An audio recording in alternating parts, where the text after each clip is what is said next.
Good morning and welcome to the NextGen Planners Big Breakfast. I'm Joe Skilton-Camacho. And I'm Chanelle Pattinson, and we are here to bring you a fresh perspective on careers in personal finance and financial planning. That's right. Throughout the show, we want to hear from you. So ping us a message in the chat, and in particular on today's Big Breakfast Big Topic, health and well-being. So get sharing. Coming up on today's show, we have three awesome guests. We have Taylor Beavis from Universe Financial Advice, Nick Elston, who is a speaking coach, and Rebecca Andrew from 1111. So let's get straight into the show with our first guest, Taylor from Universe Financial Advice. Morning, Taylor. Good morning, Chanelle. Hi. Hey, how's it going this morning, Taylor? Yeah, it's good, thanks, Joe. I'm pleased, like most of us, that it's a Friday. It's been a really busy week. So now I'm really relieved that we're here. Awesome. Yeah, totally get that. So I heard you moved house recently. How was that in lockdown? What was that process like? Interesting. Yeah, it was really tough, actually, mainly because of the delays, the pandemic, and you don't realise small things, so getting things witnessed and all of that kind of thing make them really, really long. And at the same time, I think both of us, myself and Rich, my partner, we run businesses, so trying to keep those moving was really difficult at the same time. But no, look, we're here, we're at the other side, and we're in our lovely new home. We just can't wait to host some parties and have people around. So yeah, no, good, thank you. Awesome. Good. So making financial decisions like this, moving house and stuff like that, and other financial decisions in your personal life, do you feel like that helped you when approaching discussions with clients? Yeah, massively.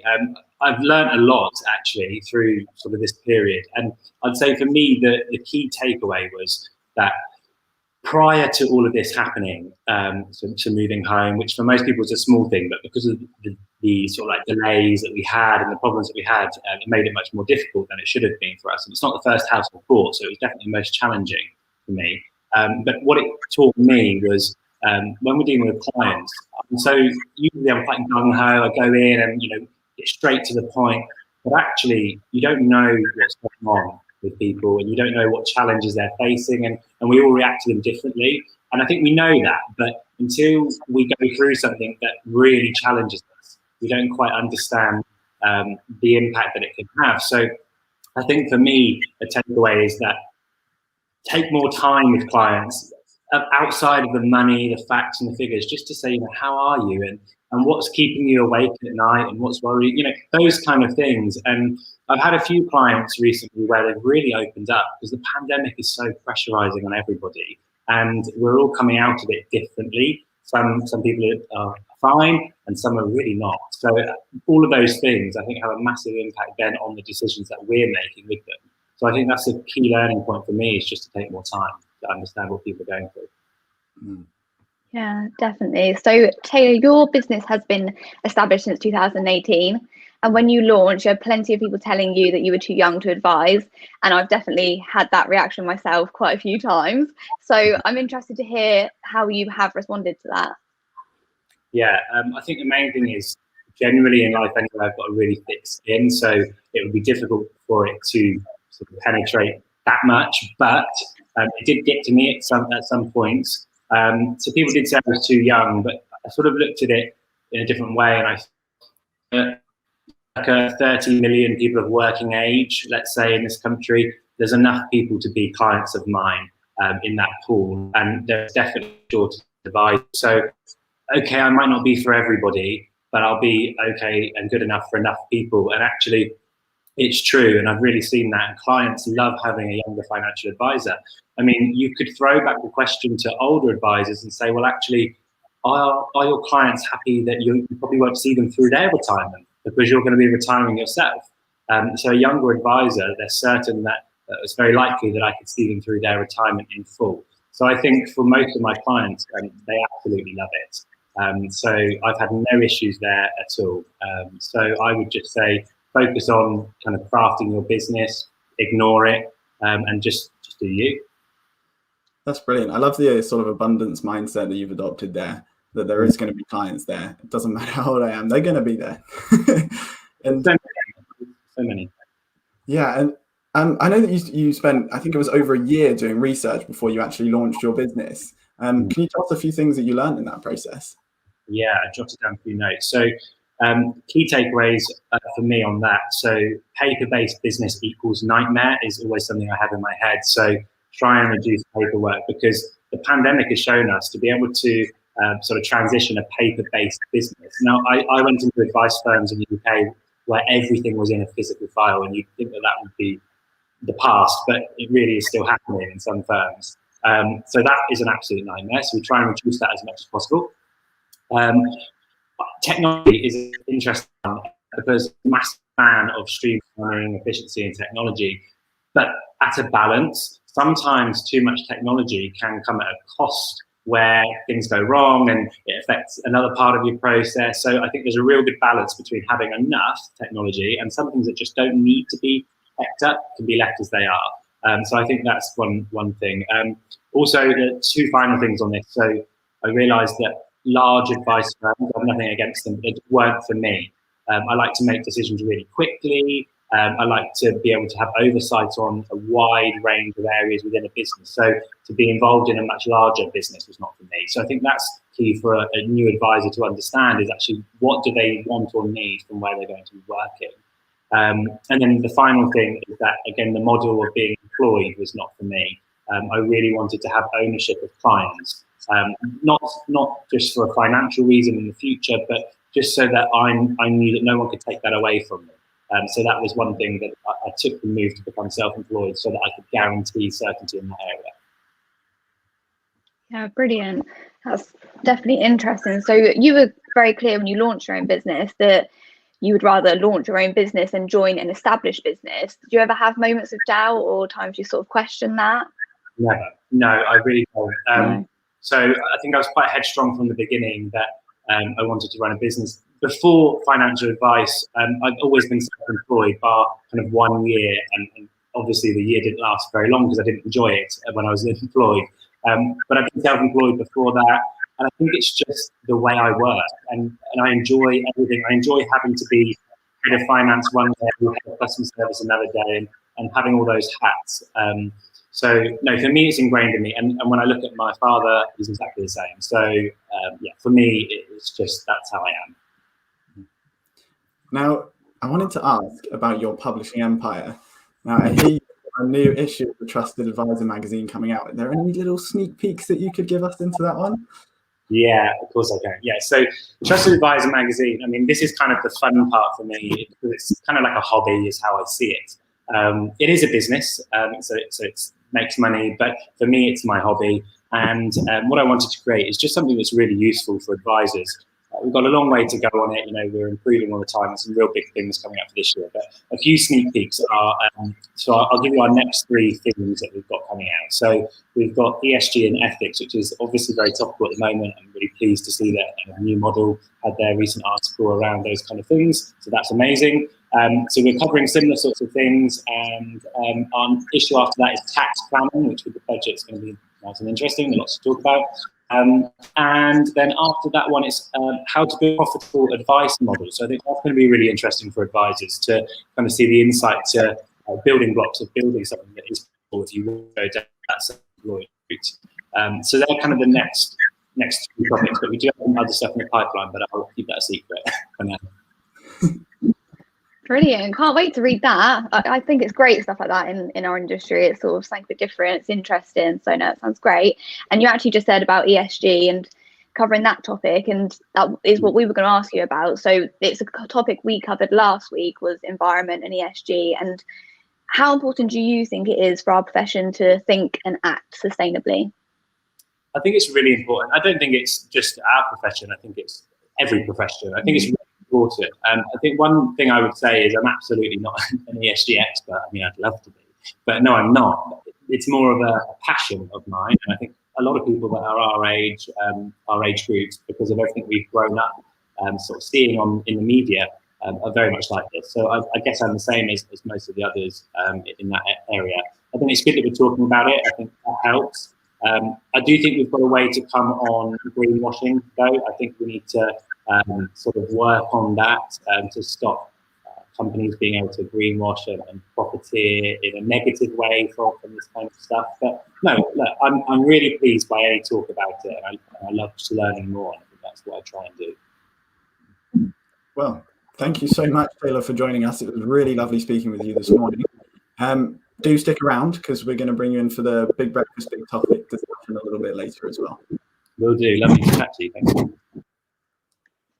So next up, we have Nick Elston. The last 2 months have seen a massive explosion in video conferencing, but maybe not such an explosion in video presentation skills. So Nick is here to share some tips on how to raise your video presentation game. Over to you, Nick. Hey, thank you very much, and great to be here today. My name is Nick Elston. I'm an inspirational speaker and transformational speaking coach. Now, the transformational part is not because I'm a diva. It's a tool that I use that I've developed by the name of emotional storytelling. How we can use our stories, our personalities, our experiences, even our adversities to deliver an impactful presentation to your audience, whether it's one person or 10,000 people. But essentially, why do people actually want to speak generally? Because unless you can deliver any message with clarity and power and emotion, it will have an ultimately defining effect on your success by your own definition. Some people work with me because they want to deliver on stage. They want to deliver at conferences, at networking events, maybe pitch to clients, to represent their business, to even lead a team of people, even to be a key person of influence within your industry. But sometimes even just to feel that you're being heard at home. Really, really strangely, that people will come to me or come to one of my events because they don't feel they're being heard at home. So this is speaking as far more than just a presentation skill. It's about life. It's business. It's absolutely personal. And contrary to common belief, speaking actually is very much alive and well. Even now, I deliver on average 15 speaking engagements a week before I even start on the mental health strategy and speaking coaching stuff. So I'm very much out there practicing what I'm sharing today. So in answer to the question that was originally asked, how do we best deliver online? Actually, it's quite simple. Think how you would deliver offline. Of course, there are presentation skills that you can implement around your home or office studio, but actually, I'll be honest, Adam and the team here at NextGen are far better than that stuff that I am. I'm more about the storytelling. So what I want to focus on what you can inject into your talks and your presentations, maybe your keynotes, if you're at that stage, that will really create a big impact, bigger than anybody else, and avoid the waves of monotonous Zoom calls that we're all hearing nowadays. So that thing around emotional storytelling, what is emotional storytelling? It's basically injecting ourselves into our message, whether it is a professional pitch or whether it is trying to gain the trust and rapport of a team. Whatever that thing looks like, it's about injecting our story into any message that we're delivering, essentially trying to be heard in life and in business. It's about harnessing vulnerability. So according to Harvard, that public speaking is a greater fear than death, that we fear ridicule more than we do dying. That's the crazy conditioning that we're actually fighting against. Now, this is an interesting one because in my experiences of 5 years of being a speaking coach now, actually people aren't truly scared of public speaking, not scared of standing up in front of an audience per se. What they're afraid of is judgment. They're afraid of being dismissed or judged or heckled or not loved, all those kind of things that are general fears that go throughout our lives. But that false evidence appearing real very rarely is reality. Of the thousands and thousands of gigs I've done over the years, I've not been heckled once, actually once, but that was by a mate, so I'll let that one slide.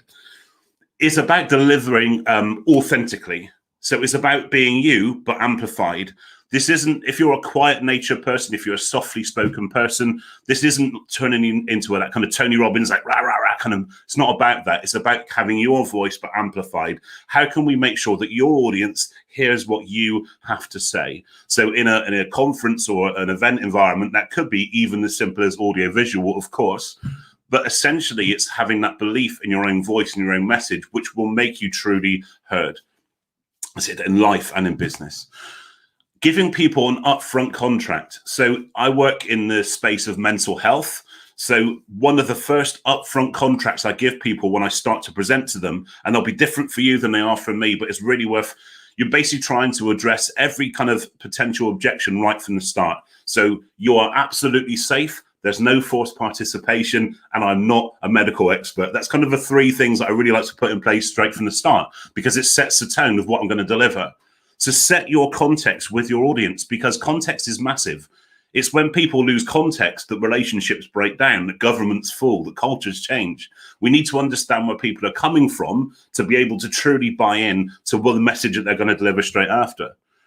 And on that line, audience dynamics is really important. So again, thinking offline, if I'm speaking at a conference hall, for example, then I would always ask for a walkway down the middle, because out of the thousands of people in the room, the people that I really need to engage with are at the back. They could be struggling with things like anxiety. So they want to be in the room, but kind of far enough away for that feeling of not being picked on. Think Jimmy Carr concert, that kind of thing.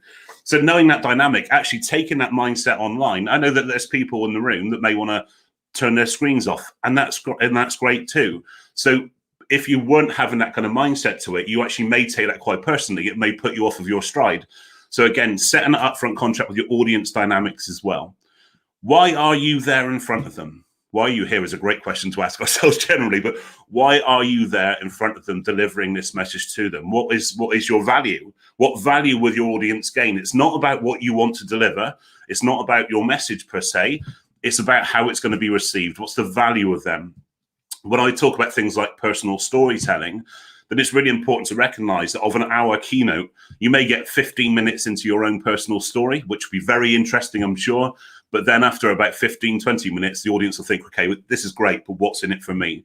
It's human nature. So we need to really kind of wrap our heads around that. And we've all been at those events where you've had a brilliant talk, and then they'll say right at the end, if you run to the back of the room, now is only £3,000 a day. Try to avoid that stage seller mentality, because it really eats into your authenticity. And finally, on the kind of the tips for this point, the roller coaster. When I coach people to deliver any pitch, whether it's 60 seconds or 1 hour, the roller coaster is the way to go. Take people on a journey through your experiences. So if you're going to bring people down by sharing challenges, sharing your adversities, then make sure that you bring them back up again. Never leave them down. Say, and then he died. See you later, guys. Thank you very much. And then you kind of go off screen. Make sure that you take people on that journey. Always leave them inspired. Always leave them with a call to action, whatever that may be, in the point of your message. So that's all well and good, Nick. But how do you deliver emotion? Very, very simple. Pace, tone, and volume. It's the same way that you manage anxiety when you are, and nerves when you're in front of an audience. Pace, tone, and volume. If you go in at the middle range, then that's exactly that will manage your anxiety. You give yourself a slower pace to breathe. You give yourself that middle volume to go places with emotion, and the tone exactly the same. So when we're delivering anger, it's short and sharp and angry and that kind of thing. You really feel that kind of anger coming through. But then when it's sadness, you go quiet. You may go silent. Actually, the power of silence is really, silence with an audience creates a vacuum. And if you don't fit it, they will. And maybe you'll go lower tone. So that's sadness. But then you got things like happiness, which is people can hear you smile. It could be bouncy. It could be upbeat. But amplifying these emotions doesn't make your message disingenuous, but it gives your audience space to come on your journey with you, to truly feel what you are talking about. Because essentially, I tell you now, based on years of experience, it's not about what you say. One line out of everything you say may really stand out. One message, one offering may really stand out, relevant to where they are right now. But what will really stick is how you make your audience feel. One person, 10,000 people, anywhere in between. It's about the feeling that you leave with them. And that's what we need to try and really put across. And that's done through emotional storytelling. That's by delivering authenticity. But be careful, there is a warning to this. When we deliver ourselves, when we deliver kind of personal stories and emotion and stuff, that will take extra resilience and extra recovery. It will knock your socks off when you come off the stage, when you leave that meeting, when you leave that room. But the more emotion you invest in your conversations and your presentations, the more you'll get back. It's a great mirroring effect. You show vulnerability to people, people show vulnerability back. I have hundreds of conversations every week around mental health and things that really have that effect. If I say to somebody, yeah, I've experienced OCD, and they said, well, actually, I have too. They feel safe to engage with you. So don't be afraid to show vulnerability, even in a professional environment. So my biggest tips to finish off for budding speakers, really find and define and hammer down your niche. So what do I mean by that? I say I work in mental health, But if you see on LinkedIn, actually my niche is the lived experience of mental health. And actually the inspirational part takes it into a different angle too. I've not labeled myself inspirational. Always be labeled by what your audience tell you you are. So that basically sets a scene. I'm not a medical professional, but I share lived experience. I share insights. It's an upfront contract again. Second tip, the secret to become a paid speaker, the question I get asked the most, it's very, very simple. Do hundreds of free gigs first. Don't skip the shoe leather. You cannot beat testing on a live audience. So use those networking opportunities, use the NextGen platform to start to test your material. And finally, this is the sign you've been looking for. And that sounds really strange, but so many people are waiting for permission to step up in life and business to truly be heard. And I feel that's quite sad that we need that permission. But if you are waiting for permission, take it from me, you have my permission. Please do engage. Thank you very much. Wow, Nick, some amazing tips there. Thank you so much for sharing. Now, before we wrap up the segment, I understand you're a supporter of the NextGen Planners Speaker and Influencer program. What are you looking forward to with that program? What I'm really excited about is actually introducing this vulnerability and authenticity element to what has been a traditional industry. You've mentioned it already with age, and it's exactly the same. Breaking down those kind of barriers actually comes from us showing vulnerability, showing authenticity. And when people will do this by going through the program, they're going to stand out from above anybody else in the market. So it's a great commercial tool as well. Amazing stuff. We're going to have a good time. Thank you, Nick. That was brilliant. It was really, really great. Right, thank you. So now it's time for our big breakfast topic. And today we are talking about health and well-being. And joining us to kick off on this segment, we have Rebecca Andrew from 1111. Hi, Rebecca. Hello, good morning. Hi. So, Rebecca, we hear a lot about how important it is to look after our health and well-being, but we don't all take action. I know one of your big passions is running. So tell us a bit about what running does for you. Yeah, I absolutely love it. I must admit, it's something I look forward to either throughout the week or over the weekend. I try and do a bit of a longer one over the weekend, have a little bit more time to myself. But I mean, running's been something I've been passionate about for quite a while, but I would say more recently, since I got involved in my local running club, it's become a real kind of part of my lifestyle now. So like I said, I genuinely look forward to being able to kind of put my trail shoes on or put my running shoes on, depending on the weather. We've had quite a mixed bag, haven't we, recently? It's like snowing one day and then it's blue skies the next. So thankfully, I have got a couple of pairs of trainers to kind of keep me going in all weathers. But yeah, I love, for me, especially at the moment, I think obviously we're quite limited, aren't we, in what we can do. So it's a great time just to kind of switch off.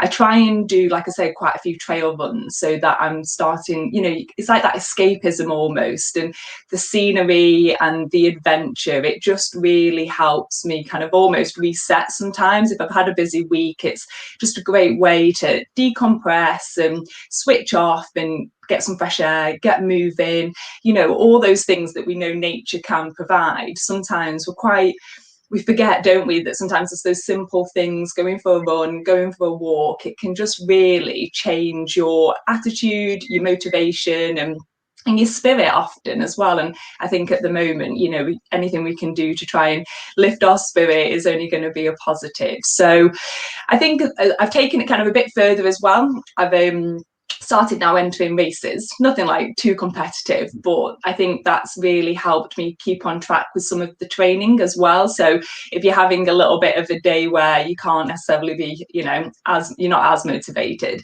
I think when you've got a race lined up, the challenge does keep you going. And it's not necessarily about the speed or, anything like that for me, but it's just helping keep that kind of consistency. And often there's usually other people within my local running club that'll be taking part as well in the races, so you kind of have that community spirit, you kind of get you're getting excited. I mean, sadly, as you can imagine, not any of them were taking place last year, but I'm hopeful that some of them will go ahead this year, and just building up to that's quite fun. And again, it just it keeps you focused on something outside of work, outside of the home. And for me, it's something for me as well. You know, you can do it by yourself. As much as I do love running in a group, it's lovely that it is a sport that you can do solo. And also it's really simple. You know, you don't really need a lot of gear to go running. A bit of lycra, a bit of trainers, you know, your pair of trainers, and off you go. So yeah, I think for me, it's just all of those things. Yeah, it's so true how, like you say, running and obviously being in nature as well is just such a stress reliever, and it just lets you unload so much, just being out there and enjoying yourself. And I understand that you've started a Couch to 5K program. Can you tell us a little bit about the program and maybe some little tips in there for the novices? Yeah, absolutely. So I became a running leader. So I did the course through my local club. I'm also a committee member as well. So once I'd done that course, I kind of felt that that was for me what I wanted to offer, because the club paid for me to kind of have that training. So I wanted to give something back. And I could see quite a lot amongst my own friends and people that I spoke to that getting back into running was usually the tricky part. And a lot of people, I think, have quite a lot of negative, maybe it's through like schoolhood and, you know, being at school and that kind of PE, and maybe they're not doing anything since leaving school where you kind of forced, and all they can remember is that like kind of awful kind of approach sometimes to sport that people did experience. So I wanted kind of to make it really accessible. And so I started offering the Couch to 5K course, and basically we follow the NHS app. So if anyone is sat at home thinking, how do I get involved? Like, that's the easiest way to do it. The app's free and it takes you basically over a 10-week course. So you build your confidence up gradually. You start off obviously on week 1, and as you go through it, you want to try and be doing 2 or 3 runs at least a week. But for me, it was a great way to get local people together. And I think as well, that sense of community, when you're a bit nervous about doing something, if other people are going through it with you, it takes that pressure off. And naturally, I think people kind of find their groove within a couple of weeks, and again, they can talk about it. And we have a little Facebook page just solely dedicated to the Couch to 5K group. So we're kind of sharing our wins each week and keeping each other going. And I just personally liked, how easy and simple it is to follow, but how people like can't believe it almost when they get to the end of the 10-week program. They're like, oh my goodness, 10 weeks ago I was thinking I could never do that, and here I am. And we usually celebrate it with a graduation run. We used to go to the local park run, and we get everyone in the Harriers tarp, and we'd arrive in force, and then that was like our kind of marking the occasion. And I tried to make a real fuss, because it is such an achievement, and people might think, oh, 5K, it's not like the greatest of distance, but it really is like something to be proud of, like that consistency, the discipline, just showing up for yourself, and seeing the course through is, I think, for me, what I get from a personal perspective, as well as usually making lots of new friends, and can talk about running basically 3 times a week to my heart's content. So I'm happy in that regard.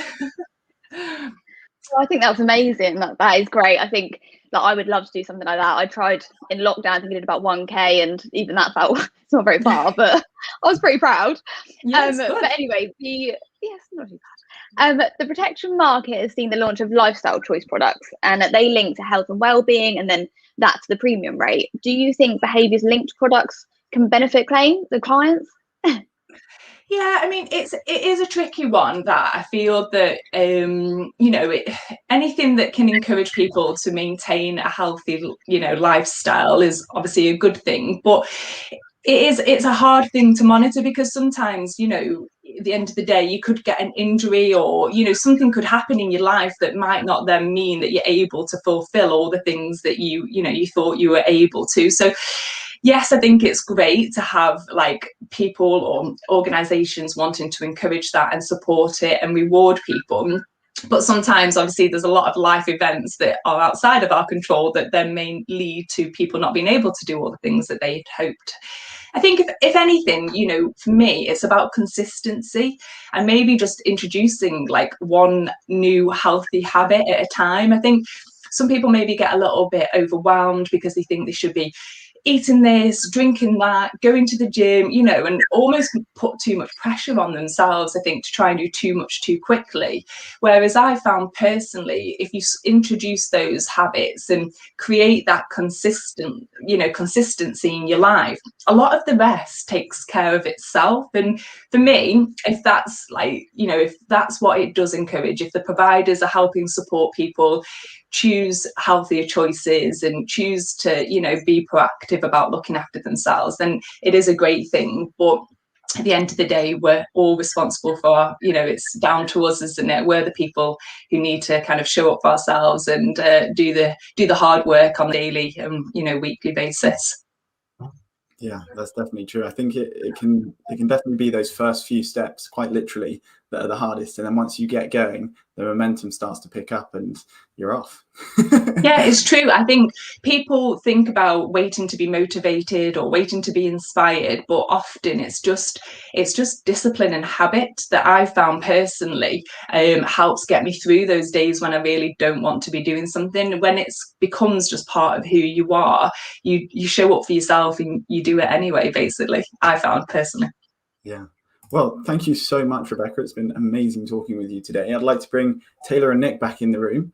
I've actually got a question for Taylor. So, and I understand that you sort of go on walks to help with your well-being and things like that. What sort of benefits do you get from being outside, going on those walks and that process? Yeah, for me, good question. So for me, I explain it a bit of an analogy. So my brain is kind of like a few saucepans on a hob, right? So they're like boiling over at some point. So they're simmering most of the time, and at some point they're close to boiling over because I've got so many things in my mind, ideas and cool things, but too many of them. So for me, when I walk, it's kind of like putting a lid on them all for a little bit, and I can just walk around, and it makes things a little bit easier for me. And you know, statistically, I think it's like good to always have kind of the facts and figures. Walking or getting out is proven to reduce depression by 30%, and those that are depressed, it helps with their recovery too. So for me, walking is just like liquid gold. I love it, and it's straight out, and I'm walking all the time. So no, whenever I get to that point, boiling over saucepan, that's when I'm out walking. Thank you, Taylor. I completely agree. It just clears your mind, doesn't it? Refreshes you, makes you feel better. And Nick, as well as training people in public speaking, you also support people with managing anxiety. If there's one thing we could all do this weekend to support our well-being, what would it be? Okay, great question. If I had to narrow it down to one, I think about anything that you're anxious about right now, thinking of something that's stressing you out. Most of the time, our anxiety comes from regret from the past, so ruminating on past events, relationship situations, and feeling that guilt and anxiety, or projecting too far ahead, so that assumed outcome, you're assuming things. So stick to the fact versus story. Everything that you're anxious about, is it fact or is it story? Very, very small example is that I was delivering to a school this week, and a girl said what really makes her anxious is when she messages her friend and her friend doesn't message back. But that's not really what makes her anxious. What makes her anxious is the story she's telling herself that she's been dismissed or judged or not loved, all those kind of things. We've fallen out. So if we can stick to the facts rather than the story, we'll really save ourselves a lot of heartache. And by the end of the session, she had a message back as well. So most of the time we're wrong. Oh, absolutely love that. Yeah, I love that one. And to wrap us up, Rebecca, for some of the couch potatoes out there that need a bit of help taking their first few steps, what advice have you got for them?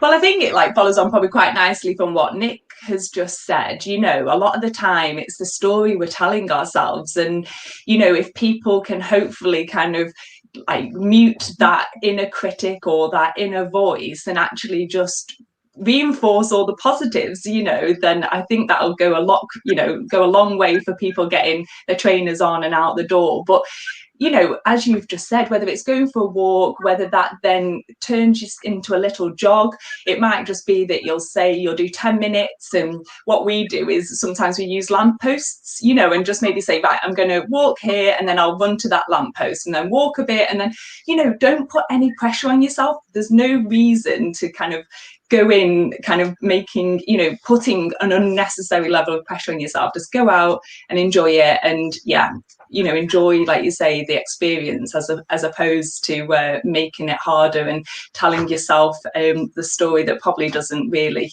you know, isn't the reality, is it, Nick? Absolutely. Brilliant. Thank you for Rebecca for coming in to talk to us about this important topic, and to Taylor and Nick for being our guests on today's show. So that's it for today's show. Join us the same time next week for more guests and more chat. Bye for now. See you later.